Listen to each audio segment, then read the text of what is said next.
Bonjour et bienvenue. Je suis heureux d'être avec vous et d'avoir un invité exceptionnel, c'est Jean-Pierre. Salut Jean-Pierre. Bien le bonjour, merci d'être venu aujourd'hui. Alors c'est avec plaisir que je vous raconte mon témoignage. Comme tous les autres gens, on a un début, on a une fin, et entre deux, il se passe des fois beaucoup de choses. Et moi, ça a commencé à 16 ans. Alors, voilà qu'on se retrouvait le vendredi soir sur la place du village pour voir, on était 4, 5, 6 des fois, chacun sa moto, une 125, une 250, une 500. Eh bien, ce soir-là, j'avais qu'une 125, j'étais pas fier parce que mes confrères avaient des machines un peu plus fortes, quoi. Alors, on a commencé par le cinéma. Le cinéma, qu'est-ce qu'on a vu comme film? Ben-Hur. Alors Ben-Hur, c'était quelque chose de royal, c'était quelque chose c'est un film qui nous a touchés. Et puis bon, c'était sur deux séances. Hein. Alors la première séance était terminée, c'était déjà vers minuit, passé un long film. On se retrouve au bistrot. Et voilà, qu'est-ce qu'on fait? On rigole, on est ensemble, on pénètre là-dedans, on fait les malins parce qu'on a un blouson noir, en simili-cuir, parce qu'on ne peut pas acheter du cuir. On a des espèces de bottes de cavalier pour un peu présenter un peu mieux. Et puis, selon qui est dans ce bistrot, ben, on fait que des bêtises, on raconte des bêtises. Et puis, voilà. Et puis, minuit et demi est vite arrivé. Et puis, la patronne qui dit, maintenant, écoutez, il faut sortir, c'est la fin, on ne peut pas continuer comme ça. Hein? Oui, mais qu'est-ce qu'on veut faire? Alors, ben, on ne peut pas faire grand-chose parce qu'il neigeait. Des tatouillards, comme on dit chez nous, des flocons violents, il y en avait déjà 10 cm sur la route. Et puis, ça bourrasquait, c'était vraiment... On voulait y aller, montrer qu'on est plus fort que la nature. Et puis, on fonce. Alors, on redescend à Tramelin, le village, c'est là que j'étais habitué à vivre là-bas. Et puis, qu'est-ce qu'on fait? Alors, on s'est dit, on cherche quelque chose où on pourrait danser. Et puis, je dis, mais oui, mais à Tramelin-Dessous, il y a danse là-bas. On y va? On y va. Et il fermait aussi les portes, c'était 1h du matin. Alors, qu'est-ce qu'on se dit? On fait une course, le premier arrivé au réussi. Et puis voilà. Alors, chacun met en marche sa bagnole, et puis on ligne, et on y va. Et vraiment, ça neigeait dur, on n'avait pas de casque, il fallait faire toujours comme ça pour enlever les cheveux qui nous gênaient, qu'on ne voyait pas où on allait. Et puis en montant dans Tramelin, j'étais le deuxième, j'aurais voulu être le premier, mais c'est difficile à dépasser dans un village. Et puis je vois 2 feux qui viennent, qui descendent la route. Je dis, bon, c'est quelqu'un qui est un peu perdu ou bien qui arrête. Ça ne me fait pas. Et je refais le signe d'enlever les cheveux qui me gênent. Et puis on y va. On y va. Mais voilà, tout d'un coup, je me suis dit, j'ai un peu paniqué, j'ai un peu bougé sur la route. J'avais des motos avec des petites roues. Et puis, je me souviens d'avoir fait la 3e fois comme ça pour enlever les cheveux. Et puis plus rien du tout. Qu'est-ce qui s'est passé? Eh bien, on m'a dit, j'ai pas vu, je sais pas ce que j'ai fait, c'est qu'un bus VV descendait sur la rue en face de moi, et là-dedans, il y avait aussi une douzaine de jeunes gens qui rentraient d'une journée tardive, d'une sortie, et puis la collision s'est faite, paf, là, j'étais... T'as même rien remarqué alors? J'ai rien remarqué, rien remarqué. Je les voyais qui descendaient, mais le temps passe vite, je tenais l'équilibre, et puis j'ai un peu peut-être perdu l'équilibre, et poum, le bus VV, c'est une surface plate. Ouais. Alors, j'ai rien vu du tout, et qu'est-ce qu'ils ont fait? Ils m'ont dit que les gens du bus sont sortis, surpris de voir cet jeune homme-là, inanimé sur la route, la moto qui est sur le trottoir de l'autre côté. Et bien sûr, qu'est-ce qu'on fait? C'était dans le temps, il n'y avait pas des médecins comme on a maintenant, il n'y avait pas d'ambulance. Et en regardant autour de nous comme ça, on voit qu'il y a un bistrot qui ferme ses portes. c'était aussi à 1h du matin, et le patron qui nettoyait un peu l'intérieur, alors de taper à la fenêtre et dire bonjour, et qu'est-ce qui se passe? Et ben voilà, un accident, on ne sait pas quoi faire. Est-ce que vous avez un téléphone? Parce que, je sais pas, il faut téléphoner.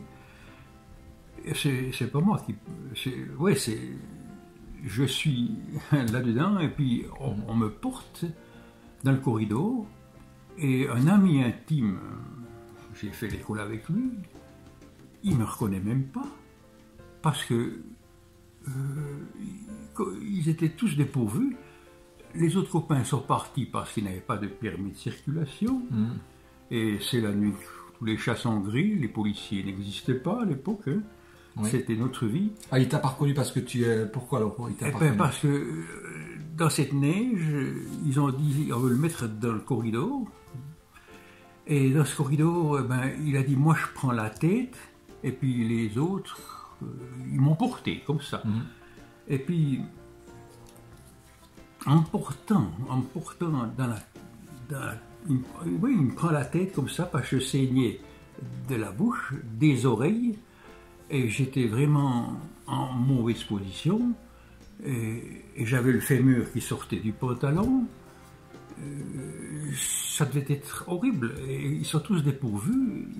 Il m'a dit, quand j'ai pris ta tête, je sentais les os bouger. Mais ça m'a fait un froid, j'aurais tout lâché, j'aurais parti parce que... Et puis il ne me reconnaissait pas parce que ça saignait partout dans mon tête, la mâchoire cassée, dents arrachées. Et puis, inanimés, quoi, ils m'ont porté là-dedans. Et puis, ils m'ont retrouvé, ils sont allés dans ma poche, le veston, et ils ont trouvé un permis provisoire échu. Alors, on faisait beaucoup de choses la nuit, et on fonce comme ça, quoi. D'accord. Alors, pour finir, personne ne savait quoi faire, j'étais là. Et puis, une voiture qui arrive, qu'on m'a dit, hein, et puis qui c'est qui sort de cette voiture? C'était mon père, qui rentrait avec un patron horloger. Ils avaient été faire un peu la noce, et puis ils rentraient à la maison.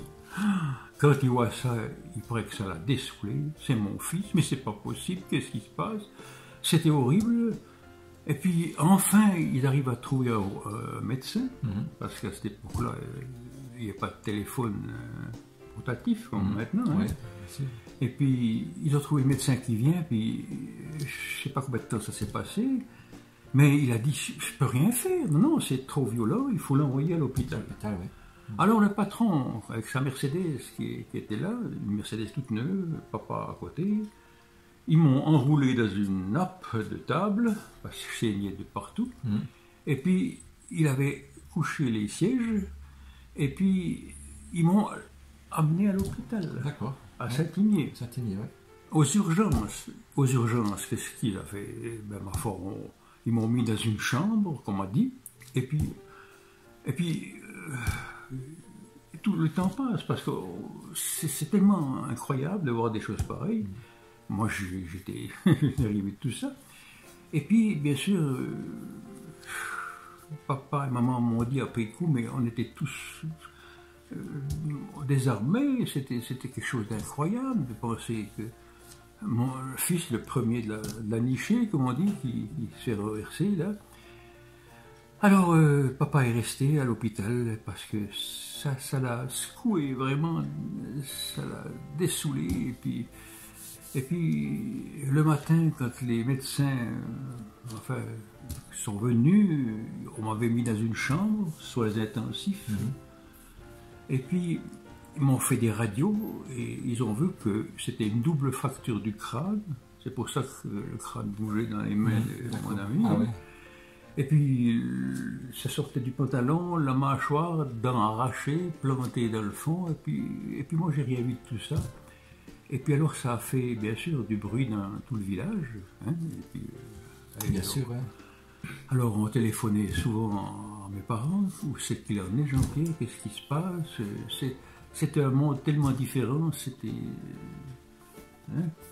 comme ça. Quoi, il fallait... Et puis, j'ai fait de l'hôpital. Et puis le premier jour est passé, le deuxième, le troisième, le quatrième, le cinquième, le dixième, le douzième, le quinzième, le 21e. Et puis le 21e jour, je suis revenu à la vie. C'était dans le coma alors? J'étais dans le coma. Oui. Je ne D'accord. sais pas, je ne peux pas vous dire, on ne voit rien, c'est comme si on dort, on ne sait pas ce qui se passe autour de nous. Et c'était une mort, les médecins ne savaient pas quoi dire, voilà, ils attendaient. Et puis, alors ce qui est beau, ce qui est merveilleux, j'avais un autre ami qui était à l'Institut biblique à Paris. Il voulait faire pasteur. Et puis cet homme, ce jeune homme, parce qu'il avait aussi que 5-6 ans plus que moi, et puis il sortait d'une grande famille de 8. Et puis il voulait faire de la théologie. Mais bien sûr, à cette époque-là, on ne savait pas bien tout ce qu'on sait maintenant. Puis il était typographe de métier. Et puis il sortait d'une famille nombreuse qui n'avait pas d'argent. C'était tous des horlogers dans la famille, dans le village entier, quoi. Et puis il avait pu partir parce que des beaux-frères avaient aidé ce gars à partir à Nogent, à Paris, pour faire ses études. Et quand il est arrivé, je ne sais pas quand il était arrivé à Tramelan, mais quand il a entendu cela, ça l'a réveillé, ça l'a montré qu'est-ce qu'on fout, qu'est-ce qu'on fait, qu'il y a des choses pareilles. Eh bien, prier, d'accord, mais oui, bon, ben, c'est le gars qui était convaincu qu'il y avait un Dieu, et puis que ce Dieu existe, et puis qu'il faut des fois sonner à la porte de Dieu du ciel pour des cas comme ça, parce que tout le monde était à zéro. Qu'est-ce qui s'est passé, quoi? Alors, à l'hôpital, le 21... C'était le 10 avril que je suis entré, 1962. Vous voyez que ça fait vieux. Ah ouais. Mais c'est pour moi un départ dans ma vie. Et puis ça a fait bouger beaucoup dans mon village, toutes les églises, parce que vous connaissez Tramelan, il y a beaucoup de communautés. Ouais. Mais c'est des bonnes communautés, c'est des gens qui prient, c'est des gens qui aiment être avec Dieu. Et ce Gaston, ce jeune homme, il a dit, je suis navré, mais je ne sais pas quoi faire, mais on veut prier, on veut prier, on veut prier. Alors, Gaston il était convaincu que Dieu pouvait faire quelque chose, mais voilà, on est des fois dépourvu parce que ça ne va pas comme on veut.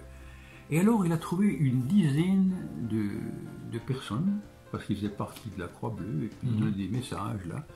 Et puis il a trouvé une dizaine de personnes pour faire une cellule de prière. Alors, ils se sont donné un temps, 10 jours de prière, 24 sur 24, chacun avait son heure, tous les jours, quand ça convient, et ils ont prié 24 sur 24 heures, 24. Oui. On va combien de temps alors? Eh bien, 21 jours. 21 jours alors, en tout cas. Ça fait immense. On ne peut pas croire que c'est possible. Et je ne sais pas, c'était que des gens, qui travaillaient, mais qui prenaient à cœur ce drame, quoi. Et puis ils ont dit à Dieu, mais tu es plus fort. On croit que tu peux le susciter, on peut même croire que tu as laissé ça pour une expérience ou bien pour... Et puis ce matin de Pâques, 1962, mes parents, ma grand-mère étaient là pour garder les 5 autres enfants et papa, maman sont venus à l'hôpital. Chambre interdite aux visites. Et, ils sont venus là et puis Gaston et son équipe priaient. Moi je ne savais pas, il m'a raconté tout ça après. Et puis ce matin de Pâques 1962, maman était en pleurs vers ce lit, papa aussi, c'était dramatique quoi. Et maman qui se dit, Seigneur, mais dis-moi, qu'est-ce qui se passe? Qu'est-ce qui a fait? C'est moi la faute? Je ne sais pas pourquoi c'est arrivé ça. Alors je te demande pardon, Seigneur. Elle m'a dit, j'ai vidé mon cœur. J'ai dit au Seigneur, pardon, parce que tu vois, on a dû se marier, on a dû faire des choses, des sacrifices. Ouais, tu vois, vraiment, ils étaient dépourvus. Et puis maman a dit à Dieu, mais tu sais mon Dieu, dans le temps, je croyais aussi en toi et je faisais partie de l'armée du salut. Et j'avais l'habitude d'aller à l'Armée du Salut parce qu'on apprenait la guitare, et puis j'avais envie de savoir jouer de la guitare, et on allait chanter dans les bistrots, c'est vrai. Eh bien, elle raconte toute sa vie, et pardon mon Dieu, je sais pas plus par quoi commencer, te dire, mon désarroi c'est ça, mon fils Jean-Pierre est couché là, il est inanimé, les médecins ils nous ont laissés ensemble, vous vous rappelez quoi qu'il arrive. Elle dit, maman m'a dit, j'ai dit, Seigneur Jésus, tu es ressuscité à Pâques. Et on est à Pâques aujourd'hui. Hein? J'aimerais bien croire cela. Parce que tu sais, c'est dur, ça fait 21 jours que ça tient, comme ça. Et puis, on ne sait pas ce qui va se passer, mais je te demande pardon pour tous mes péchés, pour toute ma vie, et tout ça. Aujourd'hui, je suis la maman la plus malheureuse au monde. Mais si tu voulais, Seigneur Jésus, je serais la maman la plus heureuse au monde. Et puis elle dit, alors Seigneur, je crois maintenant, je suis sûr que tu peux faire ce miracle. Je suis la maman la plus malheureuse au monde, mais je veux être la plus heureuse au monde aujourd'hui. Parce que je crois que tu as tous les pouvoirs dans tes mains et que tu peux ressusciter Jean-Pierre. Alors elle dit, Seigneur Jésus, je tout dis, ça fait longtemps, je vais dire Amen, mais j'ai peur de dire ce Amen et puis qu'il ne se passe rien. Mais enfin, maman dit, ben Seigneur Jésus, maintenant, c'est entre les deux. Alors je dis Amen. Et j'ai ouvert les yeux, j'ai reconnu maman, et j'ai fait comme ça. Au même moment où elle a dit Amen, t'as ouvert les yeux. Oui. Incroyable. Incroyable. Et j'ai balbutié, je l'ai reconnue. Mais elle a hurlé, elle a crié. L'infirmière est venue, tout le monde était agité, il m'a reconnu, et puis je suis retombé dans les pommes. Parce que, je sais pas pourquoi, mais je suis revenu à la vie, prouver à maman que Jésus est avec moi. Et puis, alors, ça l'a réconforté, l'infirmière est venue, des fois je bougeais un petit peu, les médecins ont dit, ben, madame, vous pouvez venir quand vous voulez, monsieur aussi, la porte est ouverte. Et puis, ils sont venus tous les jours, et maman était tellement rayonnante, tellement croyante, que ça lui avait rappelé toute sa jeunesse, parce que c'était quelque chose extraordinaire. Et puis moi, j'ai rien vu, je ne sais pas ce qui s'est passé, mais elle m'a dit une chose, on voyait que tu commençais à respirer maintenant, et puis que tu bougeais un peu, et puis les médecins ont examiné, parce qu'il semblait que tu faisais du bruit, un bruit spécial, et ils m'ont ouvert la bouche, et ils ont vu que c'était une dent qui était enlevée, mais qui était partie plus profond dans la gorge. Tu l'avais avalée. Presque avalée. Et puis, ils se demandaient comment est-ce qu'ils allaient sortir ça. Et puis, maman m'a dit, mais ils ont sorti une espèce de petit aspirateur, là. Et puis, ils sont allés, et puis, sorti cette dent. Parce que c'était près des poumons, quoi. Et puis, ça s'est amélioré un peu comme ça. Puis après, je revenais à moi, je regardais autour de moi ce qui se passe, où j'étais. Mais, j'étais pas tranquille, j'avais quelque chose sur le cœur et puis quelque chose qui me perturbait. C'était une année où il y avait beaucoup de corbeaux autour de l'hôpital. Alors on dit, médecin, vous ne pouvez pas aller fermer la fenêtre, j'entends ces corbeaux, ça fait... Ah, tu les entendais? Je les entendais, oui. Ils étaient contents au moins que je bouge et puis que c'était... Alors il paraît qu'ils ont tué beaucoup de corbeaux, parce qu'il y en avait vraiment trop là autour, tous les matins à 4 heures, les corbeaux... Vous mangez ça pour les repas? On ne les a pas eu dans l'assiette, non. Mais voilà, c'est comme ça. Puis après, mon état s'est un peu amélioré, et puis les visites sont venues, les petits vieux de Tramelin, bonjour Jean-Pierre, une broche de chocolat, oh c'est gentil, merci. Ils venaient surtout tous les samedis soirs, je me rappelle encore maintenant, des chœurs d'hommes, de femmes, des chœurs d'église, et puis dans le fond du corridor, ils chantaient, et puis ils ouvraient les portes. Alors, c'était différent, c'était vraiment quelque chose... et c'est des chants qui me touchaient, c'était des chants... je ne peux pas expliquer, Et puis il venait nous dire bonjour, et puis donner un petit signe de passage. Alors c'était extraordinaire. Et puis avec tout ça, c'était au mois d'avril. Je suis sorti seulement au mois d'octobre. D'accord. C'était, ma foi, des trucs. C'est pas comme maintenant, n'est-ce pas? Il y a des hôpitaux. Et alors, comment tu es devenu chrétien, toi? De fil en aiguille, un jeune homme qui est venu me dire bonjour. C'était un darwiste. Il est venu vers moi puis il me dit, écoute Jean-Pierre, tu m'as fait transpirer. Tu m'as usé. Comment? Qu'est-ce que j'ai fait? Mais tu te rends pas compte, je t'avais sur mon cœur. Et puis il faisait l'université à Vienne, mais j'avais dans ma tête toujours cet accident que tu as eu, et puis tout ce que ça a créé autour de ça. Tu sais, j'aimerais bien une fois te parler personnellement. Hein? Ah bon? Viens, qu'est-ce que tu veux me raconter? Eh bien, tu vois, tout tremblant a tremblé, a souffert. Et puis, toi, tu étais là-dedans, tu n'as rien vu, tu ne sais pas ce qui s'est passé. Mais beaucoup ont été touchés par cet accident. Et puis, je viens vers toi pour voir si tu voulais assister avec moi à une réunion samedi prochain. Ah ouais, une réunion de quoi? Chrétienne, tu vois. Hein? Et puis, il me dit, on aurait la chance de retrouver la tante romande. Ah ouais, qu'est-ce que c'est la tante romande? Il me dit, tu sais, c'est 3 pasteurs de Courgemont, de la vallée de Saint-Imier, qui ont acheté une petite tente et puis qui vont faire des évangélisations dans les villages, comme ça. Ils sont à la retraite. Et puis, ils sont tremblants, ils arrivent à tremblant, c'est formidable. Alors, j'aimerais bien que tu viennes avec moi, parce que peut-être que Dieu va te parler, là, parce que j'ai à cœur, je m'appelle Jean-Marc, tu vois, mais tu es mon frère, tu pourrais être mon cadeau, parce que j'en ai prié pour toi, et puis courber l'école, toi aussi. Alors ouais, mais tu sais, je suis pas chrétien. Mais ça fait rien, c'est pour tout le monde, tu peux venir. Alors, ouais, mais qu'est-ce qu'ils vont dire les autres? Ils sont peut-être heureux, puis d'autres qui veulent rigoler parce que maintenant je viens à l'église. Laisse-les dire. Alors, ok, je viens. Alors, nous sommes entrés là-dedans, 70, 80 personnes, et puis il y avait des chorales, parce que chaque église avait sa soirée, et puis on partageait ça.